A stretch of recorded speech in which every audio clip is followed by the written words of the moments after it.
What is everybody? It's Cover 16 here. Yeah, you know, video today. It's gonna be a webcam video from the YouTube itself, not a Cyberlink UCam. I really want to get this video out and do not want to upload it via Cyberlink because it takes just a little bit longer. It's not very long, but I just figured I'd rather just do a straight up webcam video. So the audio quality won't be the best, but I just previewed it like a test video and I thought it was pretty decent.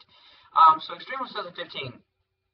It's pretty it happened about Sunday, this past Sunday. It's Wednesday, so I'm a little late, just a couple of days off. But I wanted to kind of get my thoughts and feelings and raise emotions on the show. And I did not do a WrestleMania 31 review. I'm really sorry. Yeah, but we're going to get into this review. The pre-show, it was supposed to be the New Day versus Cesaro and Keep the tag titles, but that changed. Daniel Bryan fell with an injury and was kicked off the European tour because, of concussion-like symptoms, as it said. And Daniel Bryan, we don't know when his title will be to recover and come back. I'm assuming his Intercontinental Championship will be stripped eventually, but who knows. Bad news, Barrett and Neville went down to the pre-show like I expected. B&B lost to Neville. Chicago crowd really liked Neville and was high on him, and Neville got a pretty big win at Extreme Rules, but on the pre-show nonetheless. So we started off with the Chicago Street Fight in the regular show. It was Dean Ambrose versus Luke Harper. There were really high expectations in this match, and maybe because of what happened, it kind of like hindered my experience on this, but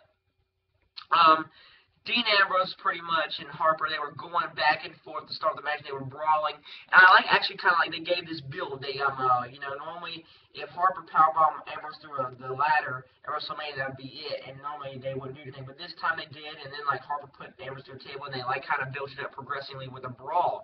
And the Chicago Street Fight, they were both going back and forth, and they hit each other with kendo sticks and stuff like that, and it was pretty decent at first, and then they went backstage. I'm like, oh yeah, because everything is good backstage when you have really hardcore matches that are like Falls Count Anywhere, etc. I really like seeing that kind of stuff. And then they all hop into an SUV. I believe it was like a Suburban. It really doesn't matter, but they drove away. Harper drove away with Ambrose. Ambrose hopped inside the car, and right after that, it's boom. The match is stopped short, but it kept going. So it's pretty much an hour-long match, but it wasn't really taking place. So, and then right after that, it's like Triple H said, I want Kane to find Harper and Ambrose. And I really was looking forward to seeing possibly, maybe seeing Ambrose and Harper fighting really on the streets of Chicago. Maybe them fighting on a signature avenue or just anywhere for that matter. Or Gold Dust and Roddy Piper and stuff like that. And how, they had the Hollywood helicopter cam and stuff like that was falling down the street. That didn't happen, unfortunately, but that would have been really cool to see. They could have done so much more, but it didn't really work out. So that match had abruptly stopped, and we went to the Kiss Me Arse match of Dolph Ziggler versus Sheamus. The match was solid. I mean, it wasn't great. They had a better match in No Way Out 2012 for the world title. Ziggler picked up the dub here.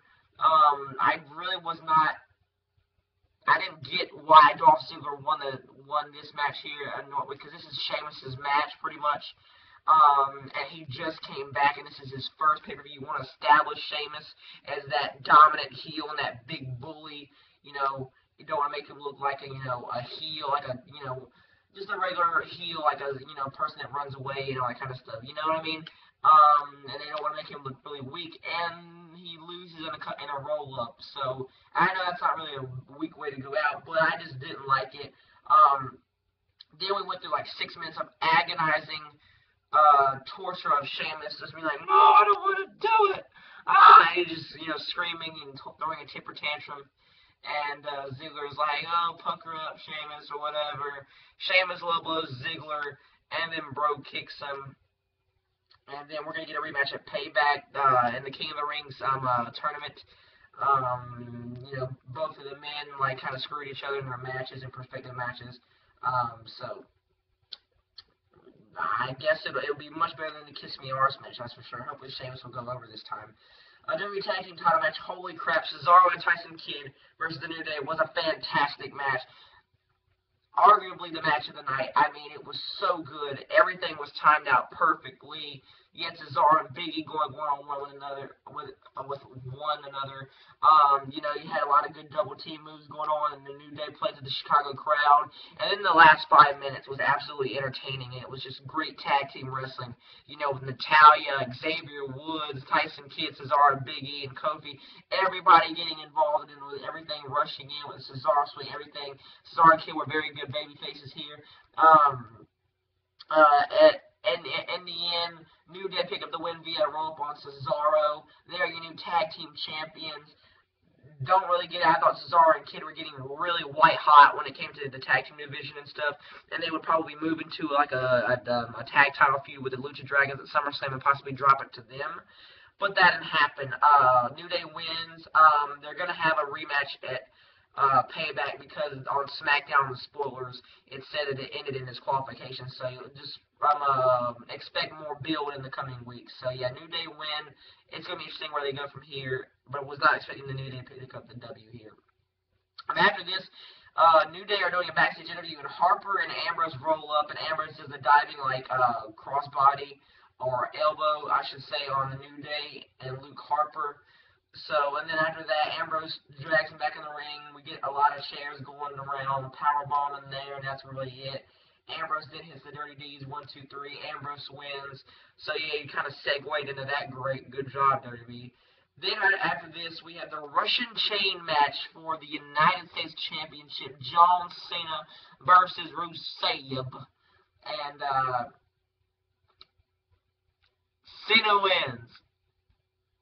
LOL. And, yeah, it was basically like a strap match where you had to hit all 4 corners. And, yeah, this happened. This was, honestly, every Rusev and Cena match seems the same to me. It's the same format. You know, it was, they had their best match was actually at Fastlane. Then they had an okay match with nothing different than a springboard stunner from Cena. You know, they didn't have anything different among that. And then, like, here it's the same thing. It's almost the same format.